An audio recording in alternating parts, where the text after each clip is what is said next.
Welcome guys, we're just going to do a little bit of a 360 panoramic test for the Mavic. Let's go over into a nice little spot for the Mavic.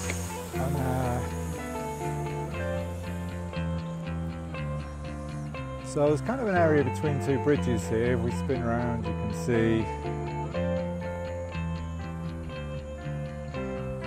and we'll try and put it in tripod mode, keep it more still. So you're looking back at me there,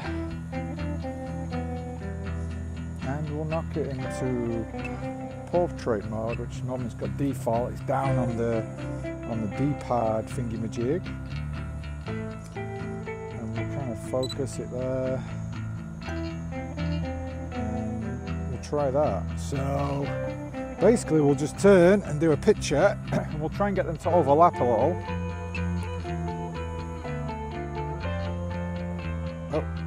So I was recording video, so I'll stop that, switch it onto camera mode, and here we go. So there's one, and we'll rotate. There's two, and I'm not going to worry about doing too many. It's better to have them overlap than to have a gap and ruin the whole thing.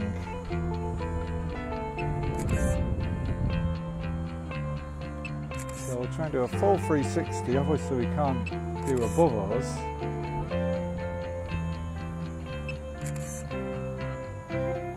And come back, and one more for good luck. Now I'll also try and do a couple a bit lower down to make sure we get that area below us. Straight down, and then I'll kind of rotate up a little, and I'll go around again quickly.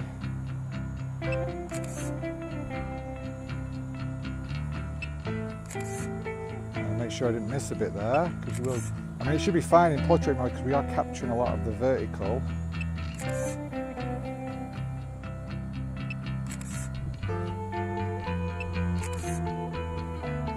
Now, obviously, we can't capture what's above us without any acrobatics, and I'm not going to try that with the Mavic, not just yet.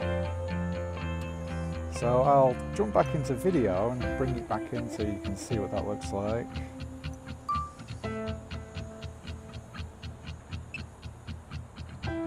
Back into regular landscape mode, rotate back towards the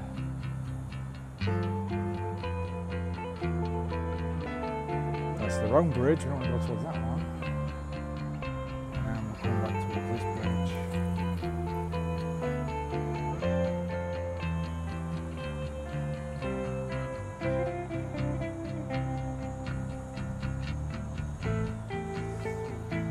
Still on tripod mode, so it moves very slowly. You see, we drop it down there.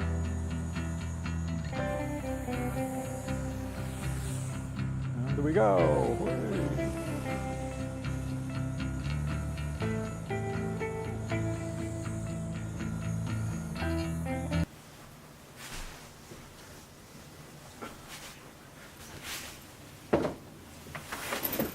Okay, now we're back inside with the files here on the desktop. A nice warm cup of coffee to help us work on this 360. So we ended up taking 22 files in all, so we can see from basically here to here we have the horizontal, if you will, and then the ones I was pointing down. Probably took too many pointing down, but the software will sort that out. You see, we can go into here and have a little browse through of them. Absolutely awful subject. Now this is, I mean, it's good to show the process of how I do it, but absolutely awful to have these trees. It's better to have the bridge and straight buildings and stuff. It'll work a lot better. We're going to give the program a challenge anyway and see what it comes out like. Now one thing you can do is I use Lightroom. So if we go in there and add that folder.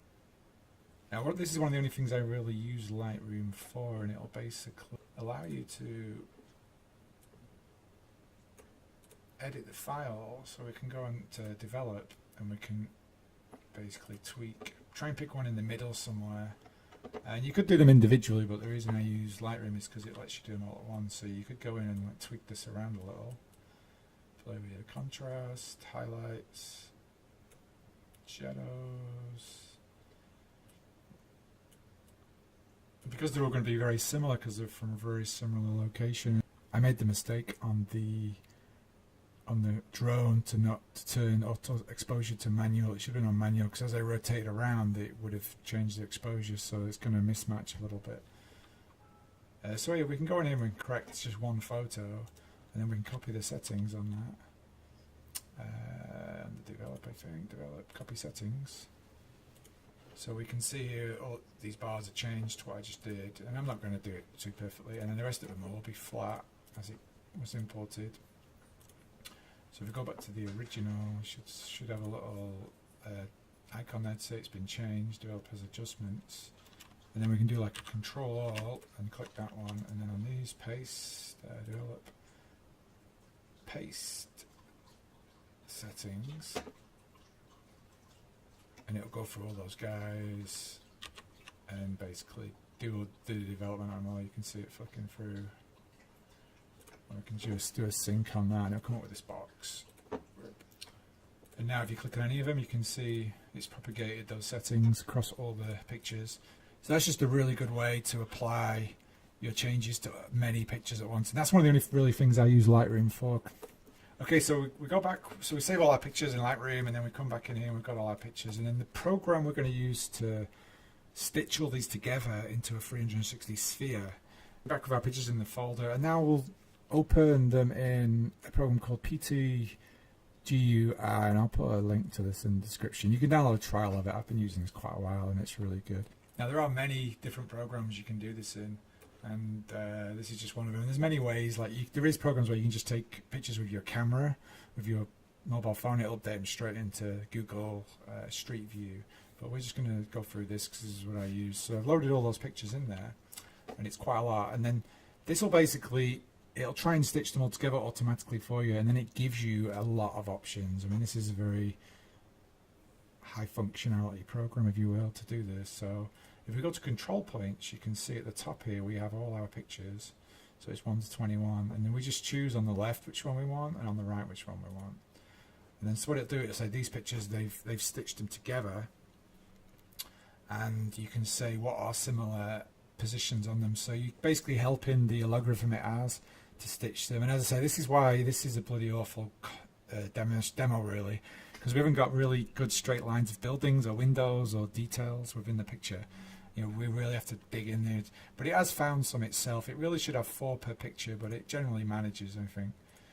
So you can see there on 7 and 8 we've got a lot of things that match, and you can go in here, you can if we go to something easy like the bridge, so if we go to 1 and 0 like that, you can actually, you can pick on something and then go over here and pick on it, and it'll say, oh, does that match? Okay, so you can find really, it's like where the diagonal support beams are, you could pick on those, and you can just do all that. So yeah, this program, it's quite easy, just load them all in there. There are other programs, if you search on 360 panoramas, you'll find a lot of different programs. This is just one of them. So I'm not really, there's a lot of demos of this online as well, so I'm just showing this is what I'm using. I'm not going to go through and show you how to use it. And you can go in there and you can have a quick preview, because your panorama is going to be super high resolution, because you're focusing in a 360 in a very small area of it. So the total sphere is actually a super large image. So this will let you preview a low image just for a really fast, so it has its own viewer. And we can open that. So this is like a really low resolution version of what we've got, and we can, just gives you a good idea, and it's like, oh, that's really stitched that together quite well. You know, the picture's not very good. It was a cloudy day, it was a bad time, but just, you know, running through this as an example, you can use, you know, this process to any scenario, and you can zoom in and out. The resolution's really low, and you can see up here is where the ceiling was to my horizontal pictures. Now if I'd enabled on the gimbal, you can go in the settings and enable it to go 30 degrees higher. If it's really stable day and no wind, you'll be able to do that without getting the blades in the picture. So I should have done that, and I would have got a little bit more higher area here. And we'll basically go to create panorama, and we'll go to that. And I think I already clicked it once, so it's going to say overwrite. Okay, so if we go to this output directory, this is where I told it to put it, and click on this, we can see this is our stitched finished picture. Now one thing I'm going to do before I try and upload this anywhere is I'm going to quickly go into Photoshop. So here we are in Photoshop with this picture, and I'm going to bring my tool over. So now what I'll do with this now is I'll select this area. I'm just going to try and create it so the upper area is not as distinct. So we can select that, and then we'll go to color. I'll show you that.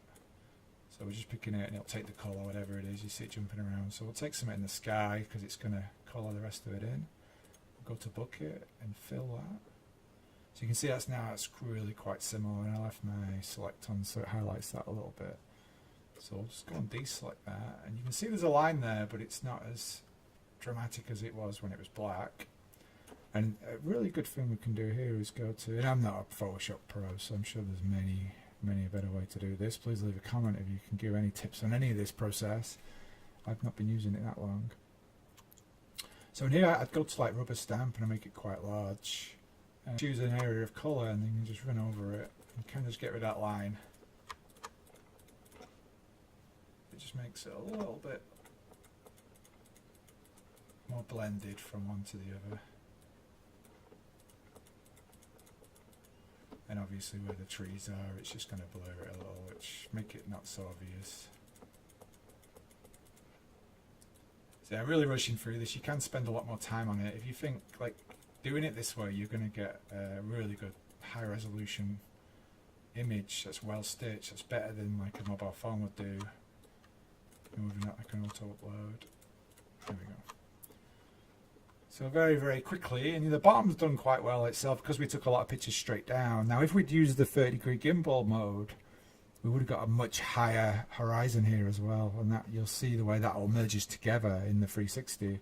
You end up with a very good 360 panorama. And quickly, you want to go to image size, because the image size is a lot bigger than, say, Google would accept on the photosphere. So you want to change that down to 12,000, which is the maximum, and it should be 6,000 height, 12,000 width. That's a 2-to-1 ratio. And if you set it as that, then Google will allow you to update that properly. So we can just save that out.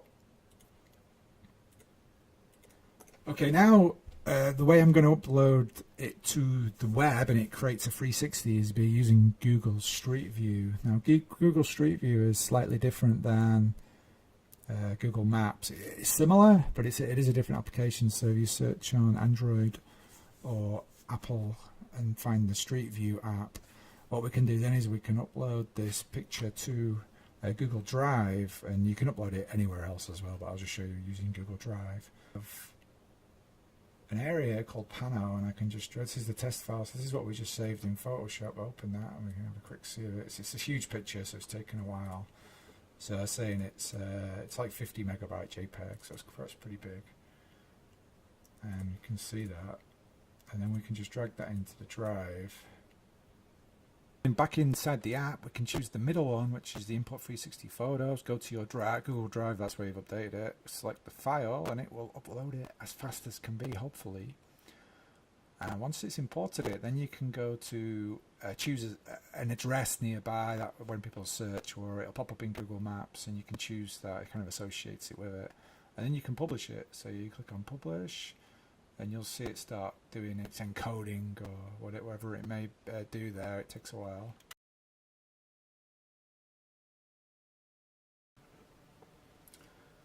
Okay, then if we jump into Google Maps, so this is kind of the area we can see here. We have all the images, and if we jump to the first one, we've got a photosphere, and here we are. We're famous, and this is actually far higher than a lot of the automatic 360 photo cameras that you would see, because this is about 72 megapixel, I think, which is the maximum resolution it will accept.